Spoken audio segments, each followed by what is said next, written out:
Welcome to the Shreveport Connection with Tommy. And this report is going to be about WWE Monday Night Raw and also Superstars Internet showing online. And on this day, back in 1995, TNT began airing WCW Nitro, but that was as of yesterday. Former WWE TNA star, Diva, Knockout, Karma, also called, turned 34 years old yesterday, while Jerry Jarrett also turned 69. And FCW star Xavier Woods, other known as Consequences Creed, turned only 25. And there is talk about the current season of WWE NXT will be ending soon. Why don't they just end it with no winner? Because it's a waste of time. Get somebody off the show and then bring them right back in the same season. Way to go. And there's a trailer that I will show tomorrow night for the WWE's greatest rivalries with Bret Hart versus Shawn Michaels, which comes out on Blu-ray and DVD on October 25th. I'll also show another trailer for another movie later with tomorrow's show also.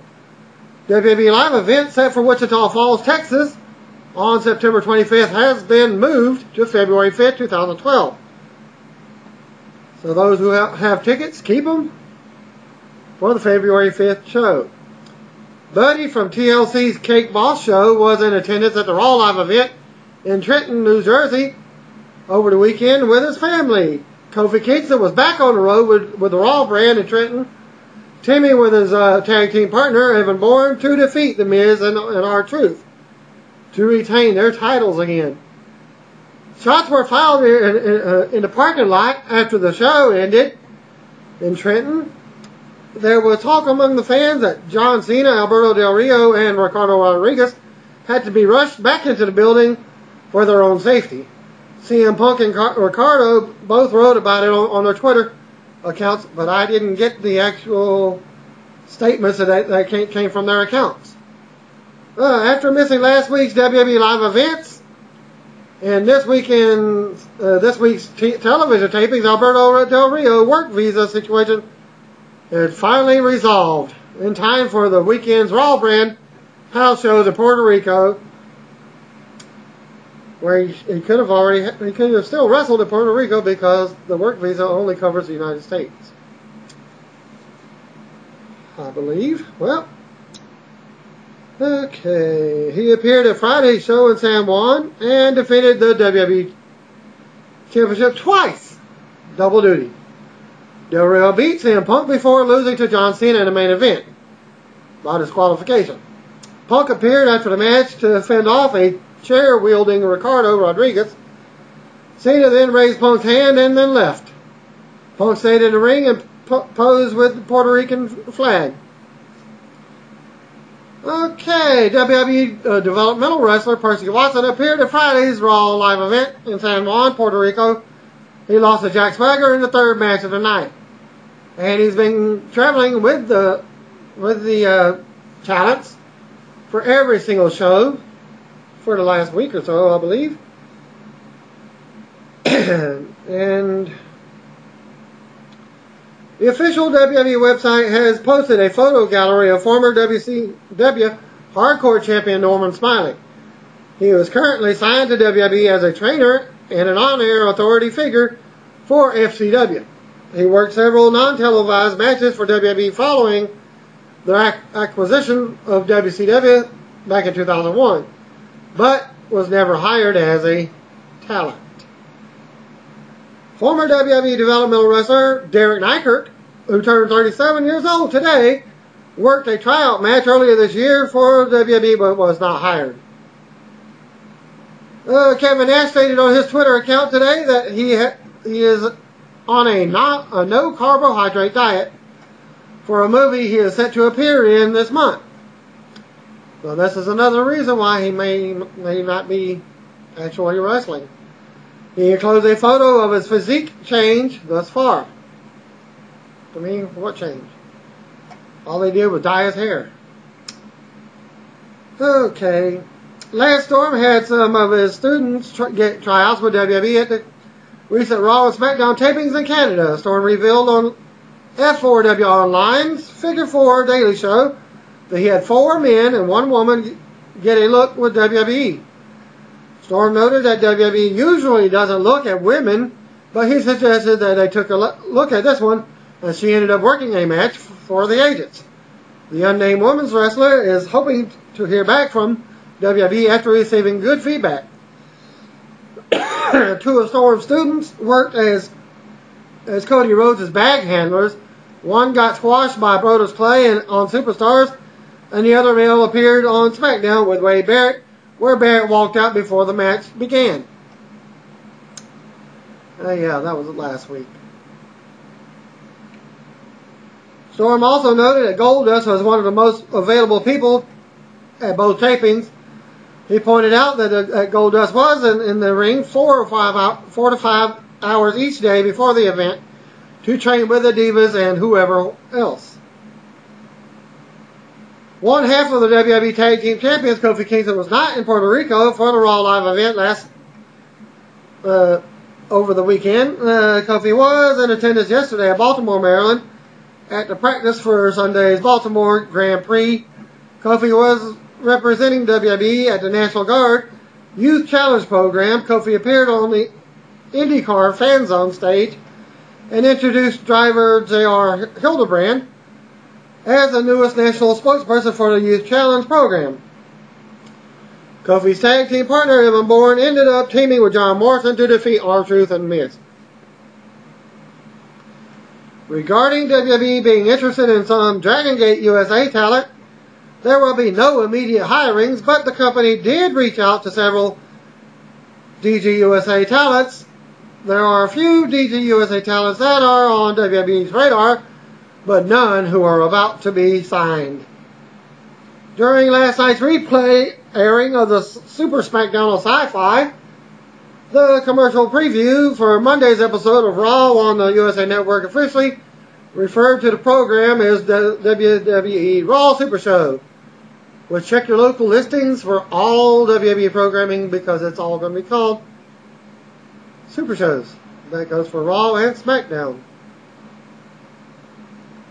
That's for TV taping right now.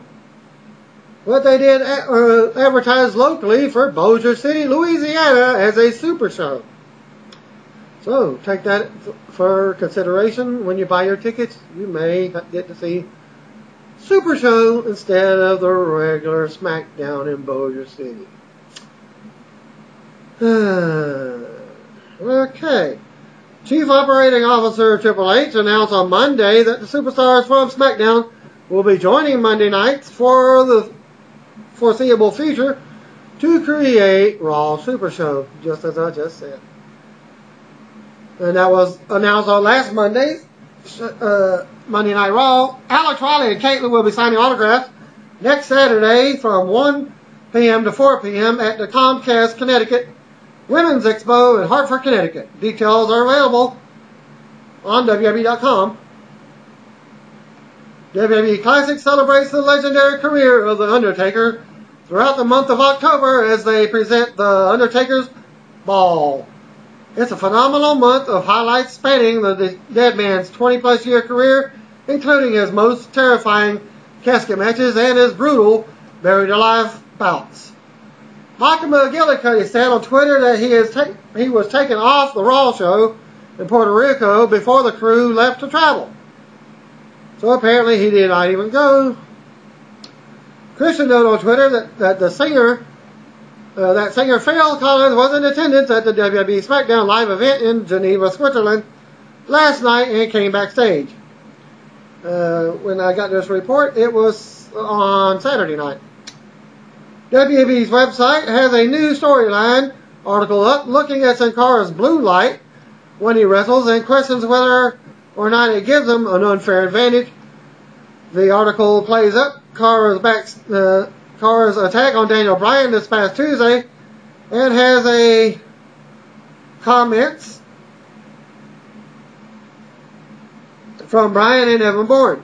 Article asks, do you think the WWE Universe may have been blinded by the light this whole time? Is Sin Cara hiding a scheme under his elaborate mask? Or is the Mexican sensation simply misunderstood? John Cena versus the winner of the CM Punk versus Alberto Del Rio is the advertised main event of several upcoming Raw Live events, putting Alberto Del Rio on double duty. Well, he deserved it since he missed almost a week and a half of action on WWE. And another live event note, one half of the WWE Tag Team Champions, Evan Bourne, is advertised for upcoming live events, while his partner Kofi Kingston isn't. As noted earlier, Kofi missed the weekend show in Puerto Rico because he was representing WWE in the National Guard Youth Challenge program at an event. Representatives from THQ are headed to Japan next week to do some future WWE video game planning. And it's not necessarily on the WWE 12 game. Raw Live event for September 25th at the United Spirit Arena in Lubbock, Texas has been changed to a super show with stars from SmackDown. CM Punk versus Alberto Del Rio for the title, and a four-way with Randy Orton versus Christian versus Sheamus versus Mark Henry is being advertised. So this may be your spoilers for your next upcoming pay-per-view. Brodus Clay is currently on a 5-match winning streak on WWE Superstars. Clay has been squashing local wrestlers since returning to WWE programming over a month ago. The following matches were added to the WWE Night of Champions pay-per-view lineup. Kofi Kingston and Evan Bourne versus R-Truth and Miz for the tag titles. Kelly versus Beth Phoenix for the WWE Championship, as it was done on Raw tonight for the number one contendership. No disqualification stipulation was added to the CM Punk versus Triple H match, and Triple H must resign as COO if he loses the match. The no DQ stipulation tells me that he won't be getting a clean finish when Punk and Hunter, and I assume Kevin Nash, will get involved. WWE.com has added Buff Bagwell to its list of WCW competitors. His picture, however, links a New World Order photo gallery. And since I did not even view or get the Superstars last week's report, and we start off the last week's show. SmackDown brand announces Matt Striker and Jack Capella as my sneaky special guest. Just lays down on the couch with me.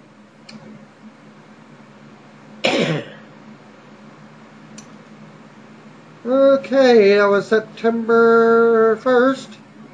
Start off the week's show. SmackDown. Okay, I already said that. Match number 1, Ezekiel Jackson versus Heath Slater. They lock up. Jackson sends Slater back to the mat. Slater does not seem impressed as he goes for a waist lock and a forearm to the back. Slater has something to say to Jackson, and then he tries to punch Jackson, but Jackson tries for a press.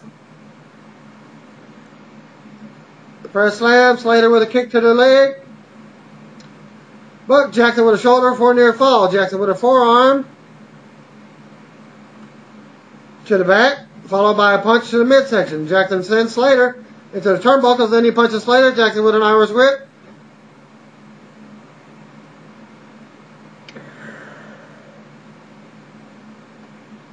Okay, and he misses and charges into the corner, and Slater with a single arm DDT for a 2 count. And he gets a near fall. Slater with kicks to the arm and ribs. Then he rings the arm to the mat. Slater with a key lock to Jackson. Jackson powers Slater off. Jackson presses Slater over his head, and he drops Slater to the mat. Jackson with a clothesline and a body block, followed by an Irish whip. Jackson with a running clothesline to Slater in the corner, and Slater is sent to the turnbuckles. Slater runs Jackson's shoulder into the post again, and Slater with punches. Slater misses a forearm, and Jackson gets Slater on the shoulders for the torture rack as Slater taps out. Winner Ezekiel Jackson. Then they show footage from May when R-Truth attacked John Morrison before one of John's matches. They go to commercial. They're back, and did you know that Facebook loves WWE? Match number 2, Brodus Clay versus Brandon James. Lock up. Clay sends James into the mat, and then he connects with a forearm and a headbutt to the chest. As James comes off the ropes, Clay with an elbow drop followed by a modified dominator, but he picks up James at 2. Clay with an Irish whip and running splash in the corner followed by a crossbody for a 3 count. Flawless victory for Brodus Clay. If you watch Mortal Kombat, there you go. We got some more John Morrison return in July when he attacked R-Truth. And by the way, that was your main event for Superstars. There's a replay of that match. For the next match, Jack Swagger had something to say, and then he welcomes everybody to tonight's show. He asks who wants to be his broski of the week.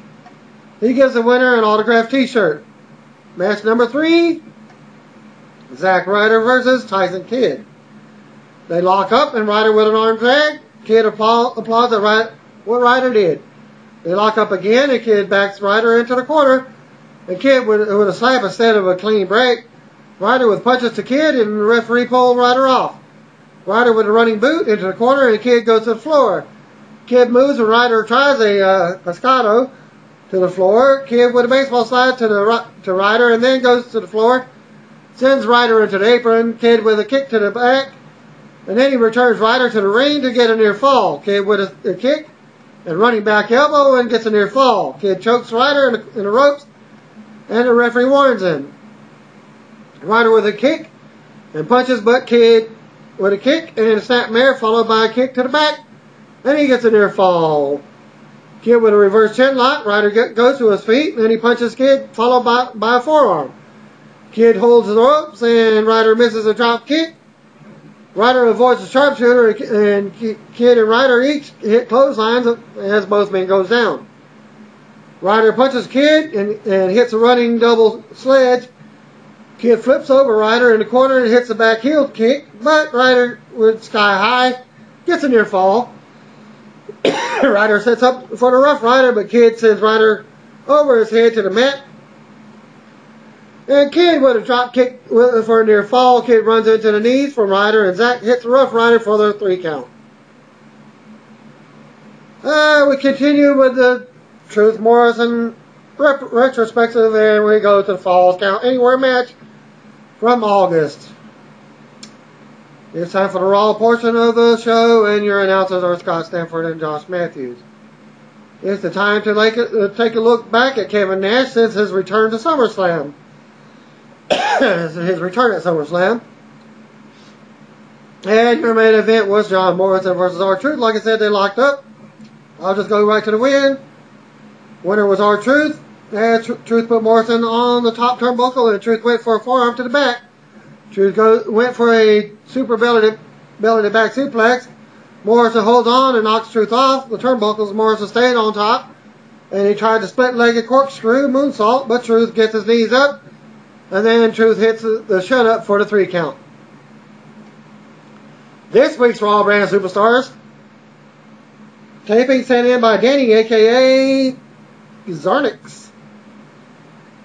Is at the WWE Raw in Columbus, Ohio, and is passing along updates on the entire show of Superstars and Raw.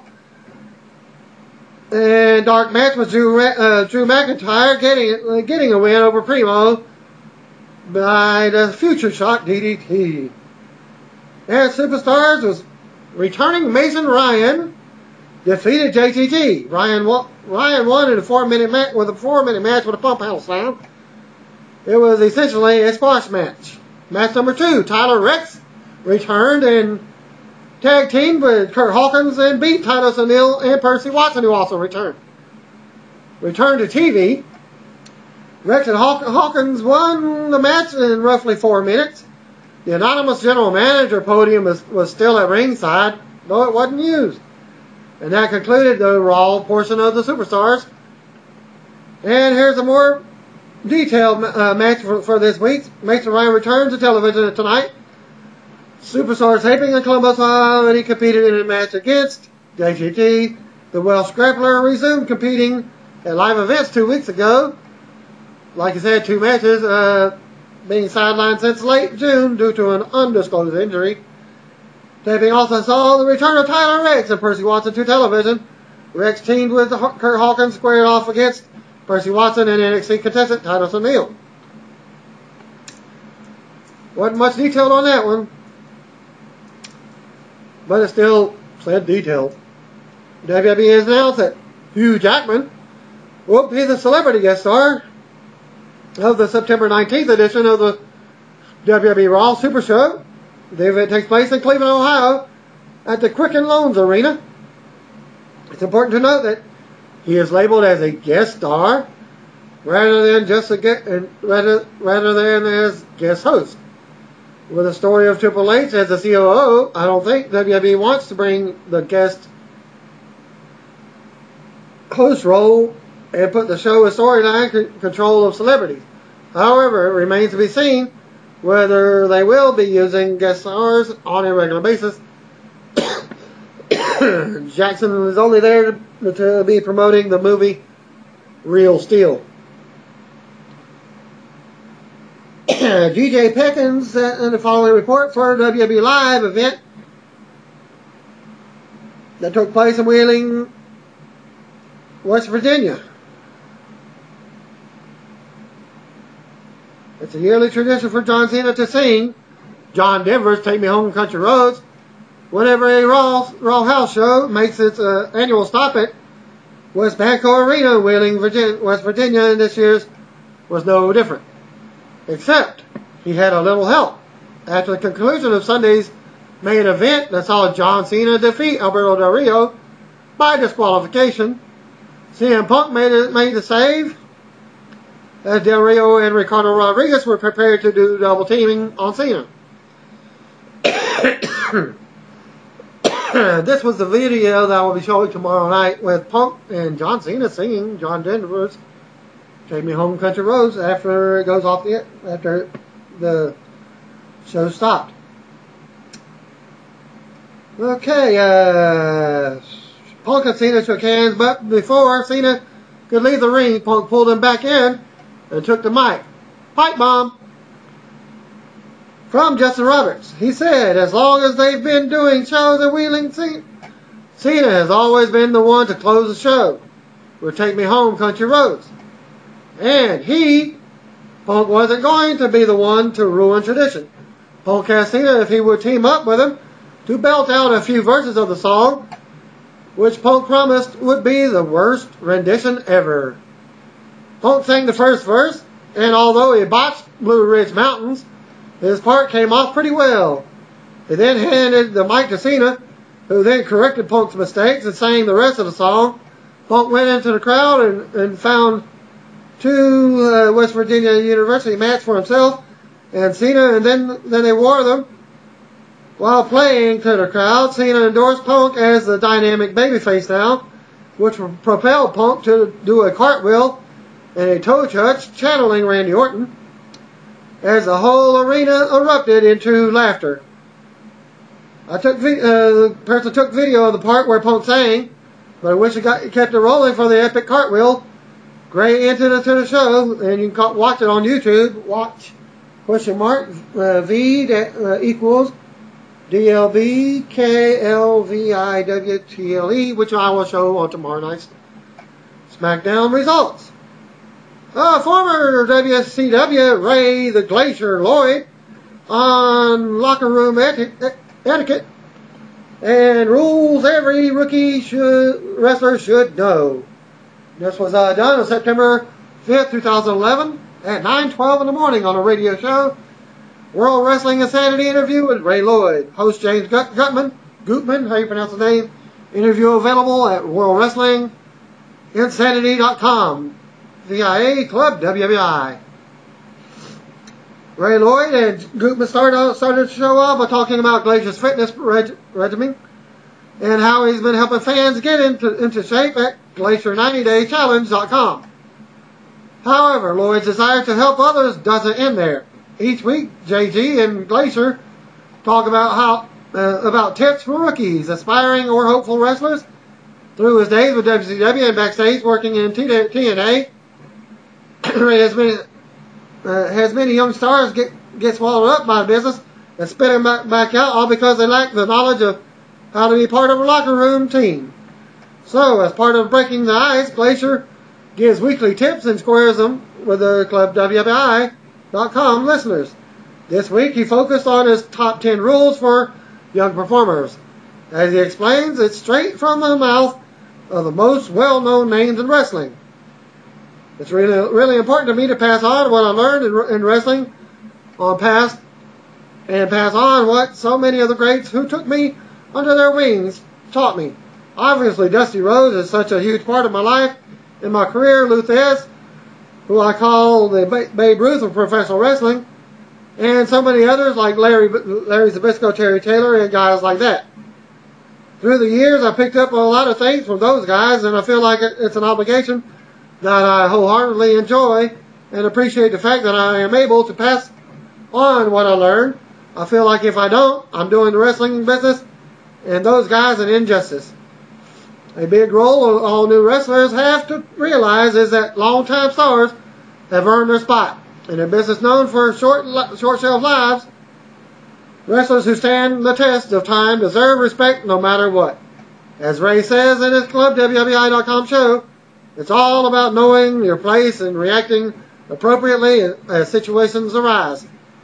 As a professional, getting respect in the locker room from the veterans is something that should be a priority for you.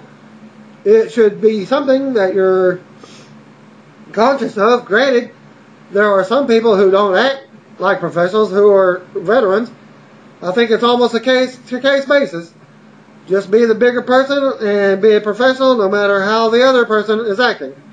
Assume any veteran has earned the respect you're going to give them, and if you feel along the way that they're taking advantage of that, then you just remove yourself from that person. You don't have to be around everybody. You might have to be in the ring with them, but that's only 10 to 15 minutes. After that, you can separate yourself from them. Here's my number one big one that always is big for me. I learned this from Luthez. It is to always dress like a professional as you can in and out of the ring, especially when you go to shows. I'm not saying you have to wear a shirt and a tie and a suit. I'll tell you one thing, it'll make you stand out if you do. I immediately notice that when I see someone who's dressed like a professional, when I go to shows, I dress like a professional. The most I will ever dress down is a pair of slacks and a nice shirt. Gutman mentioned that even if you wear casual clothes, it can be acceptable, but it's the guys in torn pants, sleeveless shirts, and smelly hygiene that are digging their own hole. He also says that it always confuses him, considering that most locker rooms have showers. Why show up smelly? Ray agrees, and the two discuss these rules before Glacier tells more to the Club WWI members. When you get in a building, introduce yourself to everybody. When you're on the road every single day, I saw the same people. I still shook their hands and hugged them. This was 250 days on the road. Just let them know you're happy to be there. You're a professional. I always say, try to find the veterans and start with them. Anybody who crosses your path, you should really go to them, but make it a point to start with the veterans first, and don't wait for them to come to you, because I said, they will rank you, they will judge you, trust me, based on what your actions are towards them, fair or not, they will. These are just a few of Glacier's 10 rules for wrestling rookies that he lays out on his all new Breaking the Ice, along the top topics, ton of topics. Ray Lloyd's latest 52-minute edition touches upon many topics that is a true must listen for any pro wrestling fan or performer. Remember, Ray's show is one of many of one of countless stars available the moment you sign up to Club WBI. From Sean Mooney to Eric Bischoff to Jesse Ventura to the New Age Outlaws, you can hear them all the second you log in. And what you've all been waiting for, Raw! Show opened with a video recap of the drama involving Triple H, Kevin Nash, and CM Punk. Michael Cole introduced the show. Jim Ross checked in briefly, and they were accompanied by Jerry Lawler on color commentary. CM Punk's music hits, the cultural personality played, and he headed to the ring. Punk eventually took a seat in the middle of the ring, as he has the past month. And he said he has a nugget of info that isn't exactly a newsflash. I am different, Punk said. He added that he walks, acts, and speaks differently. He said he doesn't have a filter for his mouth and says horrible things all the time. Punk noted that he says he's the best wrestler in the world. He said he backs it up every time he's in the ring. He says he's being different makes him a target. I tend to piss off a lot of people. Punk said he noted that R-Truth had been one of those people since he interfered in his match last week. Punk said he'd be wrestling Truth later in the show. Although Punk said he would normally be happy to wrestle R-Truth, he'd rather be kicking Kevin Nash in the face. He said Nash has the same hair dye and entrance music since the 90s. Punk invited Nash to come to the ring and face him like a man. He looked at his own wrist and said he's waiting. A CM Punk chant broke out from the crowd. Then the NWO music played, and out walked Nash onto the stage wearing all black. Nash said he doesn't listen to Punk. I pretty much do whatever I want, Nash said. He boasted that he stuck Punk in the canvas last week. Punk said Nash has more excuses than nicknames. Nash said Hunter did Punk a favor last week by making sure that he didn't kill Punk. Punk told Nash to be quiet because he was boring. Punk mocked Nash for winning the first WWE Championship in 1994. He said that's the last time you were relevant. That's what Punk said. Nash started a slow walk to the ring. Punk said it doesn't matter how many times Nash takes him down because he's going to keep fighting. Punk still talking when Triple H music hit. Nash smirked. Hunter came out and stopped next to Nash at ringside. Nash told Hunter that Punk is a cancer and advised Hunter to get rid of him. Triple H entered the ring and said he would normally be inclined to do that, and forgive Nash for putting his hands on him last week. Triple H then said this wasn't normal. It was a normal week because he got the truth. Here's your big surprise. Hunter said he received a security footage video from the Staples Center 2 weeks ago that shows who sent the message. Hunter said the mystery person was none other than Kevin Nash himself, who actually went into the locker room and got Triple H's phone and sent a text to himself. Go figure. Nash got in the ring and admitted it. He said he did what Hunter couldn't do by making the WWE cool again. Nash told that the WWE universe isn't big enough for him, he and Punk. One of us has got to go, Nash said. Hunter said he has a problem with Nash. He said he doesn't like Punk, but Nash has done nothing but lie to him since he returned. I believe they got a commercial, come back from the commercial or whatever. Triple H said he is inclined to get rid of somebody. I hate to do this. Nash comes out of Nash cuts off Hunter. Are you kidding me? Nash asked. You're going to pick him over me? I've known you for 20 years. I'm your friend. It's about that push last week. Is that what it is? This is all about a push. Hey, I got lost in the moment. I got a little emotional, Nash said, as he fought his friend thought his friends couldn't do that. I mean, he thought friends could do that. Well, Nash asked Hunter what he was going to do about it, and then he poked him in the chest. Hunter punched Nash, cold cocked him, who took a bump on his ass. Triple H told Nash he was fired, and then Triple H left the ring. Punk wished Nash the best of his luck in his future endeavors. The segment seemed to be dying a slow death with a live crowd. It wasn't a red-hot crowd for the start, but they just didn't seem to be into Punk, Nash, and Hunter drama anymore. They fired Nash's character, but they didn't do anything to build up Punk versus Hunter. It's possible they are writing out Nash, but keep in mind that they have been teasing the NWO online. In other words, Nash doesn't need to be employed by WWE if they are starting up some version of the faction. After the break, announcers played up to the WWE's website's controversial storyline regarding WWE Divas, which I missed this little segment. Highlights aired of Hunter punching out Nash. Nash was shown backstage storming off to a car that was waiting for him. John Laurinaitis followed, and they both entered the rear side of the car. By the way, all that mystery over who sent the text, and it was Nash himself, very weak. Did anyone else think Hunter was going to fall backwards and when Nash poked him with a finger?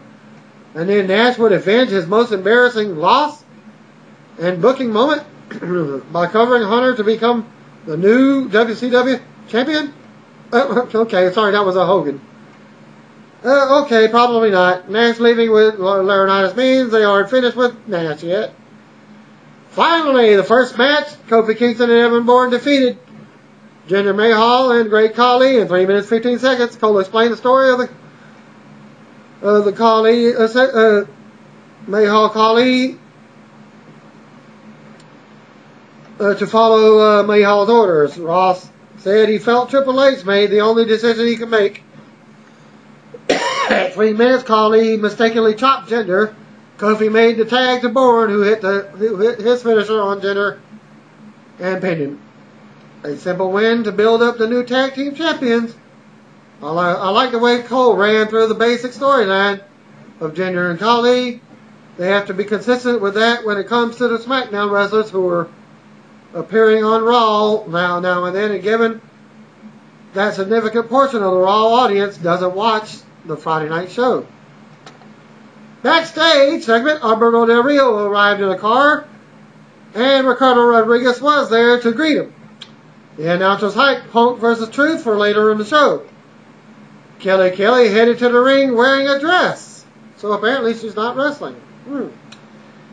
They yet have to mention anything about Triple H returning to the ring tonight, so I assume that's just another tease they won't be making good on. Beth Phoenix beat Eve to become the new number one contender in the Divas Championship match in 2 minutes. Natalia and this is where they got it wrong. Yeah.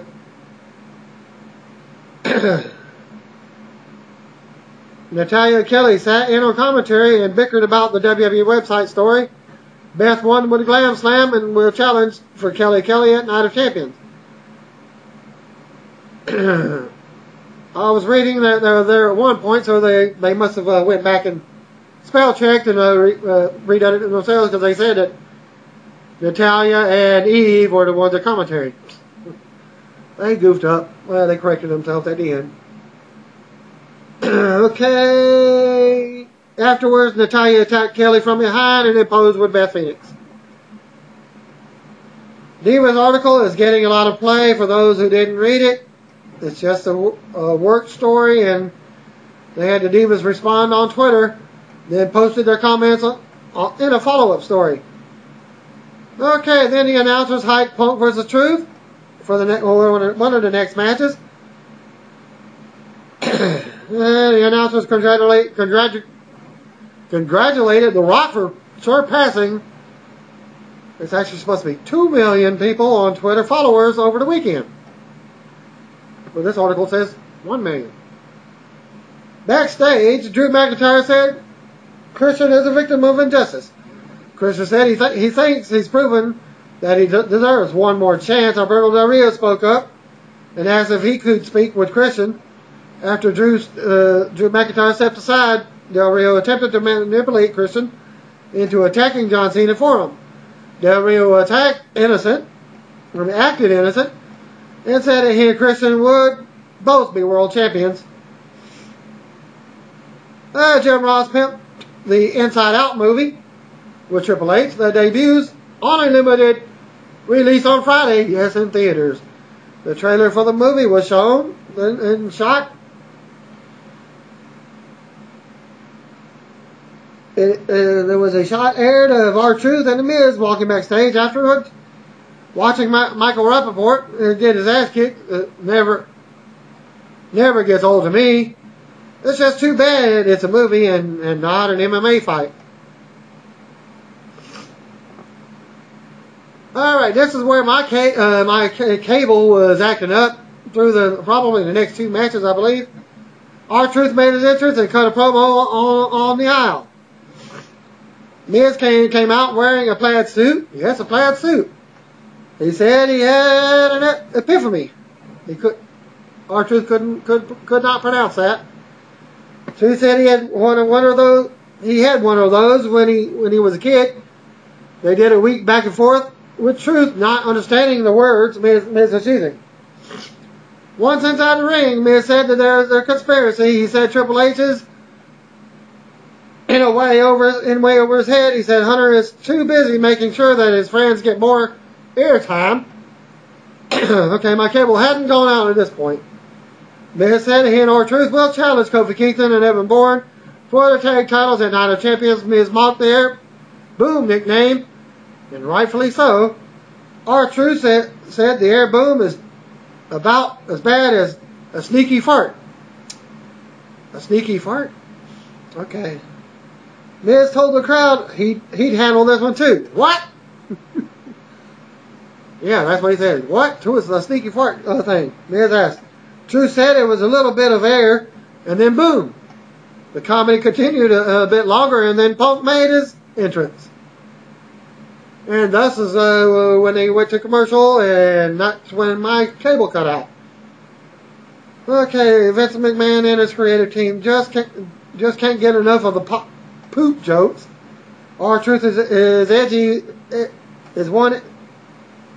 one week and then plays the comedy moron the next.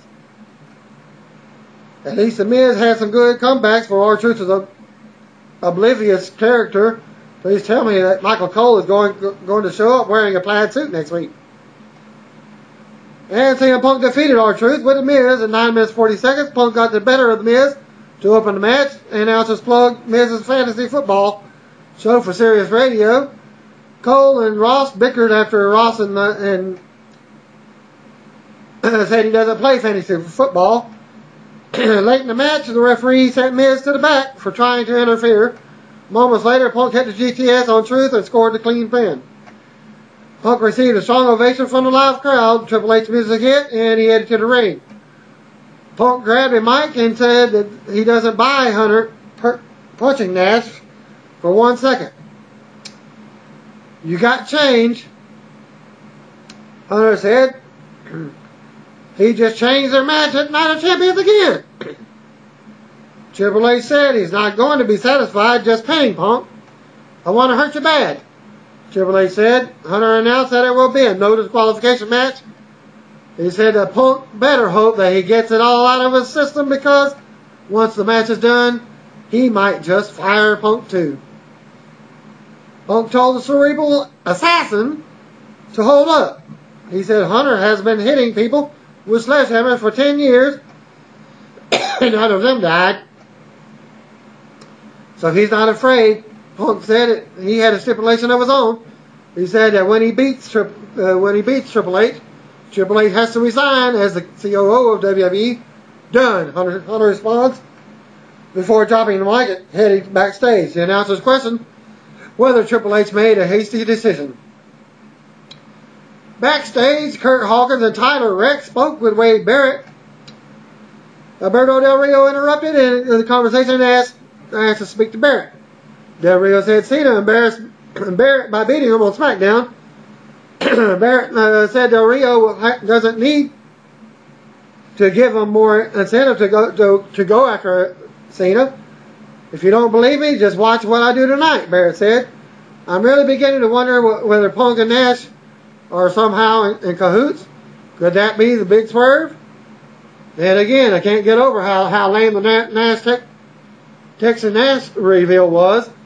So it's not like I care all about that WWE mysteries now. In fact, I care more about Scooby-Doo Mystery Inc. more than that little segment. Highlights aired of David Otunga and Michael McGillicuddy confronting Jerry Lawler last week. And the King came out and assaulted the former tag team champs, who were already in the ring. He introduced Zack Ryder as his mystery tag team partner, and a long video featuring clips of Ryder. His online show aired. The video was great for those of us who watched the videos, but I'm sure there were some viewers turned off by the crappy video quality of the YouTube footage. Hey, it works fine for YouTubers, but they're not exactly raw quality, particularly in the sound department. Well, Jerry Lawler and Zack Ryder defeated Michael McGillicuddy and David Otunga in 2 minutes 10 seconds. Late in the match, Lawler hit the fist drop on Otunga. I looked away and I thought he had hit the pile driver. Well, Ryder demanded the tag, and then he tried to go for his Rough Rider once, but missed, and then ended up getting it about 10 seconds later and for the pinfall. Cole said he can't understand why the goofy fans love Ryder so much, even though the crowd wasn't really flat after he scored the pin. I'm all for pushing Ryder, but they can't shove him down the throats for the casual fans. Backstage, Del Rio was playing his Cena game with Dolph Ziggler. The celebrity horror Bella Twins showed up and flirted with Del Rio. Alberto tried to get Dolph worked up about Jack Swagger and Vicky Guerrero relationship.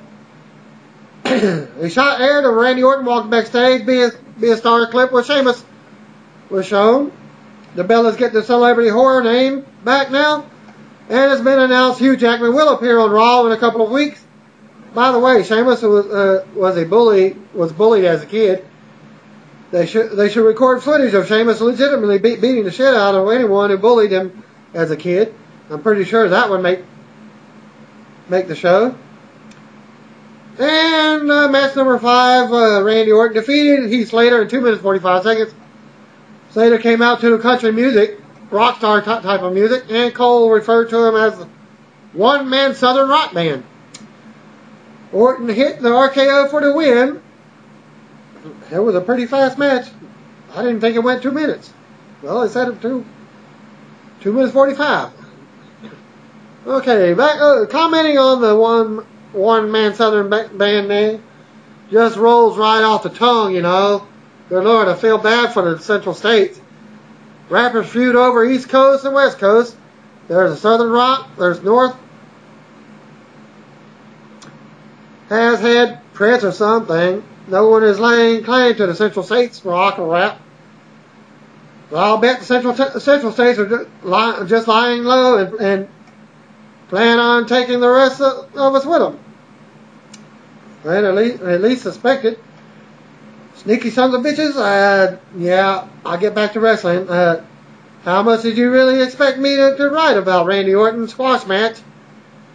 It's good to see they haven't run out of ideas for the SmackDown wrestlers appearing on Raw yet. Backstage segment with Zack Ryder again puts his orange sunglasses on Cena. Excitedly said, he's a broski. Cena took the glasses off and questioned, what kind of idiot wears sunglasses indoors? He said he was kidding and walked off while Ryder celebrated. Big video push was given. Commercial. Randy Orton DVD commercial hyped. The set comes out tomorrow. The graphic touted that Super SmackDown Live was #1 primetime show on cable last Tuesday. They had no competition. Just like Raw tonight didn't have any football competition because Monday Night Football comes back next week. With this double, they might have had Raw double show last week, tonight. I saw it advertised on Sunday night, sometime. Okay. John Cena time. Cut a promo in which he compared Ricardo Rodriguez to Tattoo from Fantasy Island, which got over huge with the fans. Not really. Ricardo introduced Del Rio, who drove his car into the arena. Del Rio said he didn't show up to Raw last week because he was trying to protect Cena, which was a lie. Del Rio's cue, Swagger, Christian, and Ziggler hit the ring and attacked Cena. Okay, my cable came back on right after the Orton, right during the Orton and Heath Slater fight. Like I said, I caught it right then and there. So it went off the air for like 30 minutes. Okay, John Morrison, Sheamus, and Alex Riley ran out for the save for the faces. Teddy Long came out and booked an 8-man elimination. Wait a minute. Now this is SmackDown general manager making a match on Raw. Well, he said he got the approval from Triple H. Wow, it's a good thing all that happened on the show. Just would have gone off the air without a main event, right? I guess Teddy Long booked, like I just said, book matches on Raw now that it's a super show. But the anonymous general manager can't or isn't choosing not to. Oh, I got a headache for that. Okay, John Cena, Sheamus, John Morrison, and Alex Riley versus Del Rio, Ziggler, Swagger, and Wade Barrett. And it was made as a 8-man elimination match. Morrison was the first man eliminated when he tapped out to the ankle lock after being double teamed by Dolph Ziggler and Swagger. Surprise. Vicky Guerrero walked to ringside before the break. Swagger eliminated Riley with the ankle lock. Sheamus eliminated Wade Barrett with a Brogue Kick. Later, Christian set up for the kill switch, but Sheamus avoided it. Christian slapped Sheamus across the face. Sheamus got pissed and chased him around the ring. Both guys were eliminated by countout. Super Cena was left to fend for himself against Ziggler and Swagger. Later, Cena hoisted Ziggler for the Attitude Adjustment, got to hit the move and pinned him, which I didn't even see. It was so quick. Swagger ran in because at the point I thought Swagger was a legal man. Well, he ran in and applied the ankle lock. Cena countered and turned the move into the STF and got the submission win. Yeah, Cena shockingly beat the odds. Alberto Del Rio ran in afterwards, went after Cena, but Cena kicked his ass too by hitting him with the Attitude Adjustment. Ricardo helped Del Rio back up the ramp. The match itself was entertaining, but the eight wrestlers worked hard to put on a good show. However, Raw was a big letdown. I know it's a holiday and all, but it's also the last chance WWE had to hook viewers heading into Monday Night Football season. Instead of leaving viewers with a cliffhanger storyline, they delivered a horrible payoff to their cliffhanger storyline regarding the text message and set up absolutely nothing for the next week. However, whatever hit WWE takes in the ratings on the Monday Night Football this season, they brought on themselves. I'll have more to say about the show on Tuesdays. All Access on tomorrow night SmackDown as well. And WWE has confirmed Raw tonight that their own network will debut 2012. They aired a promo during one of the commercials from the pay-per-views and other programming saying the channel will be coming 2012. It was shown as a segment during a commercial. Not many reports have it. I barely got it myself. Show cut off the air just shortly after. And that will end my show.